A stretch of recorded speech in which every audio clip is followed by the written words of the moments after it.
Hello guys, how are you. और आज इस वीडियो में मैं आपके लिए कुछ इजी ट्रिक्स लेकर आया हूं ताकि हम लोग जो एमसीक्यू पेपर्स होते हैं उसमें से करेक्ट आंसर को, कुछ क्वेश्चंस के करेक्ट आंसर को चंद सेकंडों में ढूंढ सके। ये गाइस, ये वीडियो आपको उस वे से मदद करेगा ताकि हम कुछ क्वेश्चंस में आसानी से आंसर को चूज कर सकें। पर फर्स्ट ऑफ ऑल मैं ये वीडियो बना क्यों रहा हूं? देखिए, ये वीडियो मैं इसलिए बना रहा हूं क्योंकि मैं बहुत सारे क्वेश्चंस ऐसे देखता हूं जिनके क्वेश्चंस का जो पैटर्न है, जो उनके ऑप्शंस का पैटर्न है, वो ऑलमोस्ट सिमिलर होता है। और कई बार ऐसा होता है कि हमें डेफिनेटली सोल्व तक करने की जरूरत नहीं पड़ती है, और अगर आप ध्यान से ऑप्शंस को भी देख रहे हो तो क्वेश्चन के आंसर आने लगते हैं। ऐसे कुछ क्वेश्चंस मैं आपको बताऊंगा विद एग्जांपल इस वीडियो में, जिससे हम आसानी से, बहुत ही आसानी से क्वेश्चन के आंसर को टिक करके अपने 4 मार्क को गेन कर सकते हैं गाइस। ये इंपॉर्टेंट है इस पर्टिकुलर वीडियो में। बट इस वीडियो को स्टार्ट करने से पहले मैं आपको कुछ डिस्क्लेमर दे देना चाहता हूं। तो चलिए इस वीडियो को शुरू करते हैं with some disclaimer and important points. Let's start. Now look at it. मेरी तरफ से डिस्क्लेमर है कि ये वीडियो बिल्कुल भी शॉर्टकट्स को प्रमोट नहीं करता है, शॉर्टकट्स को एनकरेज नहीं करता है। मैं आपसे फिर से कहूंगा कि ये छोटे मोटे एग्जाम्स नहीं है। Do work hard. बस ये वीडियो मैं इसीलिए बना रहा हूं ताकि आपका टाइम बच सके। दूसरा, ये वीडियो बिल्कुल भी हैकिंग या फिर चीटिंग को भी प्रमोट नहीं करता है गाइस। मैं आपसे फिर से यही बात बोलूंगा, do work hard, do work hard. जितना आप हार्ड वर्क कर सकते हो, ये पेपर उतने ही आसान होंगे। और लास्ट, इस वीडियो को स्टार्ट करने से पहले मैं एक इंपॉर्टेंट पॉइंट बता देना चाहता हूं। और वो इंपॉर्टेंट पॉइंट क्या है? Usually it is not the question which is hard or easy, but it is the option which is hard or easy. ज्यादातर हम लोग ऐसा सोचते हैं कि क्वेश्चन हार्ड है। नहीं, क्वेश्चन हार्ड नहीं होता है। जो ऑप्शंस होते हैं वो उसे हार्ड या इजी बनाते हैं। तो मैं आपको ये प्रूव भी करूंगा। मैं आपको एक विद एग्जांपल में बहुत सारे ट्रिक्स आपको बताऊंगा जो मैंने एक्सपीरियंस की हैं। उनसे उन उन चीजों को मैं आपके साथ शेयर करूंगा। तो चलिए मैं पहली ट्रिक आपको बताता हूँ। देखिए, फर्स्ट ट्रिक क्या है? जब भी मैं क्वेश्चन सोल्व कर रहा होता हूँ तो मैं स्टूडेंट लाइफ में क्या करता था, क्वेश्चन पढ़ता था और उसके बाद उसको सोल्व करना शुरू कर देता था। मैं ऑप्शंस को देखता ही नहीं था और मैं कोशिश करता था कि मैं आंसर निकालूं, जिससे मेरा टाइम बहुत खराब होता था। बजाय इसके आप अभी मैं क्या करता हूं, मैं एलिमिनेशन मेथड का इस्तेमाल करता हूं। मैं कोशिश करता हूं कि मैं उन ऑप्शंस में से ज्यादा ऑप्शंस को क्या कर सकूं, बेसिकली एलिमिनेट कर सकूं। मैं जान सकूं कि वो ऑप्शन आंसर नहीं हो सकता है। मैं जितने ज्यादा एलिमिनेट कर सकता हूं, मेरे आंसर के जो प्रोबेबिलिटी है सही होने की, वो उतनी ज्यादा बढ़ने लगेगी। अगर मैंने मान लो एक ऑप्शन को एलिमिनेट कर दिया तो बाकी 3 ऑप्शन में चांसेस मेरे बढ़ गए। मान लो मैंने 2 ऑप्शन एलिमिनेट कर दिए तो मेरे पास आंसर देने के चांसेस और ज्यादा बढ़ गए। मान लो मैंने 3 ऑप्शन एलिमिनेट कर दिए तो मैं 100% उस क्वेश्चन का सही आंसर दूंगा। और सिर्फ ऑप्शन में एलिमिनेशन से मेरा आंसर आ रहा है तो मैं उसको सोल्व क्यों करूं? मैं क्यों अपना टाइम वेस्ट करूं? जैसे कि मैं यहाँ पर एक क्वेश्चन आप लोगों को दिखाना चाहता हूँ। Now look at it. यहाँ पर मुझे कोई जरूरत नहीं है, मान लो मेरे पास फॉर्मूला भी नहीं है तो भी मैं इसका आंसर दे सकता हूँ सिर्फ प्रीवियस नॉलेज बेस पर। देखिए, मुझसे क्या कहा गया कि the pKa and pKb values दी है फॉर वीक एसिड, एक वीक एसिड और वीक बेस। अब मुझे वैल्यूज को देखने की क्या जरूरत है गाइस? आप खुद ही सोचिए। एसिड भी वीक है, बेस भी वीक है, दोनों एक दूसरे को एलिमिनेट करेंगे और वैसे भी दोनों वीक हैं। तो जब ये सॉल्यूशन बनाएंगे तो जो नया सोल्ट होगा, ऑब्वियसली उसका पीएच पूछा है।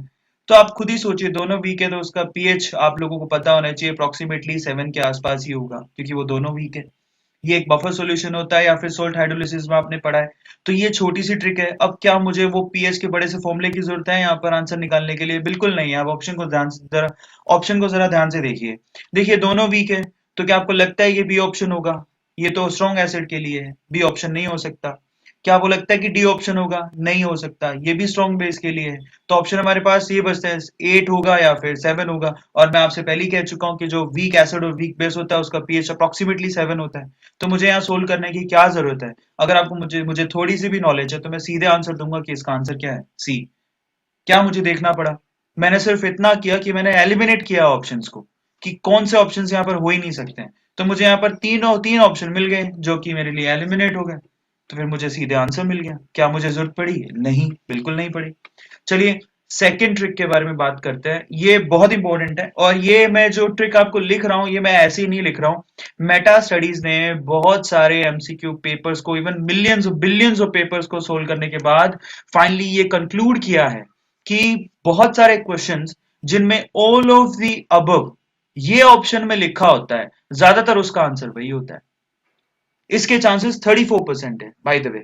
ठीक है, 34% है। और मैं आपसे कहूंगा कि इस डेटा को मत देखिए। एक्चुअल में मैंने क्या किया, जब मैंने ये स्टेटमेंट पढ़ा तो मैंने खुद ने बहुत सारे एग्जाम्स प्रीवियस क्वेश्चन पेपर्स देखे और मैंने देखा और जाना कि जिसमें all of the above question का ऑप्शन था वही ज्यादातर करेक्ट आंसर भी था, वही ज्यादातर करेक्ट आंसर था गाइस। अब आप खुद सोचिए, अगर हम लोग यहाँ प्रोबेबिलिटी लगाएं तो एक ऑप्शन के सही होने के प्रोबेबिलिटी कितनी है, 25%। लेकिन अगर उसमें ऑल ऑफ द अबव आ गया तो उसके करेक्ट होने की प्रोबेबिलिटी ऑलमोस्ट 34% है। ये स्टडीज हमसे कहती है। तो ऑब्वियसली मुझे देखने की जरूरत नहीं है, इसके डी आंसर होने के चांसेस बहुत ज्यादा है गाइस, बहुत ज्यादा। क्वेश्चन क्या पूछा है, काइनेटिक थ्योरी ऑफ गैसेस किसको प्रूव करता है? ये AIEEE 2002 का क्वेश्चन है। तो ये किसको प्रूव करता है? क्या सिर्फ बोयल्स लॉ को प्रूव करता है? क्या सिर्फ चार्ल्स लॉ को प्रूव करता है? क्या सिर्फ एवोगैड्रोस लॉ को प्रूव करता है? अगर आपकी सिक्स सेंस है तो गाइस मैं डेफिनेटली कह सकता हूं, अगर आपको इसका आंसर नहीं भी पता है ढंग से, आप डी लिख दीजिए, आपका सिक्स सेंस ये जरूर कह रहा होगा कि ऑल ऑफ दी अबव होगा। अगर मान लिया आपको सिर्फ इतना पता है कि आप बोयल्स लॉ को प्रूव करता है या चार्ल्स लॉ को प्रूव करता है, और तीसरे का अगर आपको थोड़ा सा भी लग रहा है कि डाउटफुल है, तो देखिए जब दो आंसर्स हैं आपके पास तो डी ही आंसर होगा ना उसका। आप खुद ही सोचिए, आपको पता है जब दो लॉज को तो वो प्रूव करता है तो ऑब्वियसली तीसरे को करता ही होगा, तभी यहां पर लिखा है ऑल ऑफ दी अबव। आप पे थोड़ा सा भी सिक्स सेंस है तो आप आसानी से यहाँ पर 4 मार्क बना सकते हैं। इवन स्टडीज भी यही कहती है कि जहां पर ऑल ऑफ दी अबव लिखा होता है उसके करेक्ट होने के चांसेस 34% है गाइस, 34%। ये मेरा तीसरा टिप था या ट्रिक था जो मैं आपको दिया हूं अभी। अभी चलते हैं थर्ड ट्रिक की तरफ। देखिए अगेन ये स्टडी पे बेस्ड है। ये क्या कहता है आपसे कि अगर किसी क्वेश्चन में none of the above option है तो उसके करेक्ट होने के चांसेस सिर्फ 21% यानी 21% ही हैं। ये बिल्कुल फैक्ट है गाइस। आप खुद ही सोचिए कि आपको क्वेश्चन दिया है तो आपको आंसर निकालने के लिए दिया होगा, और अगर उसमें एक ऑप्शन आ रहा है NOTA, none of the above, तो उसके सही होने के चांसेस बहुत ही कम होंगे गाइस, इवन 21%। आप प्रोबेबिलिटी पर चलते हैं। अब इन चारों जो ऑप्शन है उनमें से करेक्ट होने के जो प्रोबेबिलिटी है वो कितनी है, 25%, जिसमें से डी की करेक्ट होने की प्रोबेबिलिटी सिर्फ 21% ही है। तो एक ऑप्शन तो आपने सीधे सीधे ही एलिमिनेट कर दिया ना, ये डी तो नहीं हो सकता। अब आपको सिर्फ ये सोचना है कि ये तीन ऑप्शंस में से आंसर क्या है, आपके करेक्ट होने के चांसेस बढ़ गए गाइस। इंपॉर्टेंट पॉइंट ये है, और ज्यादातर स्टडीज में ऐसा देखा गया, और मैं आपको ये बता देता हूँ ये AIEEE 2002 का ये क्वेश्चन है और इसका आंसर डी बिल्कुल भी नहीं है। अब आपको ये सोचना है कि इनमें से करेक्ट आंसर क्या है, तो उसके लिए आपको क्वेश्चन पढ़ना पड़ेगा। क्वेश्चन क्या कहता है, the heat required to raise the temperature of body up to 1 degree Celsius is called. देखिए यहाँ पर क्या आपको क्वांटिटी दी है, नहीं दी। स्पेसिफिक हीट बेसिकली क्वांटिटी के रिस्पेक्ट में होती है। स्पेसिफिक हीट आपको 1 ग्राम के रिस्पेक्ट में दिया जाता है कि आपका सब्सटेंस 1 ग्राम होना चाहिए। यहाँ पर आपको मास दिया है, नहीं दिया, तो ए बी ऑप्शन में नहीं आ सकता है। तो फाइनली आपके पास ऑप्शन में आंसर होगा क्या, या तो बी होगा या सी होगा, तो आप अपने आंसर के और नजदीक पहुंच गए ना। ये भी तो सोचिए। अब आपको सिर्फ इतना सोचना है कि बी है या सी है, यही आपको सोचना है। तो बस मैं आपको क्लियर कर देता हूं, अगर मैं यहाँ पर सिक्स सेंस लगा रहा होता तो थर्मल कैपेसिटी आंसर नहीं होता। थर्मल कैपेसिटी का सेंस कुछ और होता है। थर्मल कैपेसिटी का सेंस ये तो नहीं होता है जो यहाँ पर क्वेश्चन में पूछा गया है।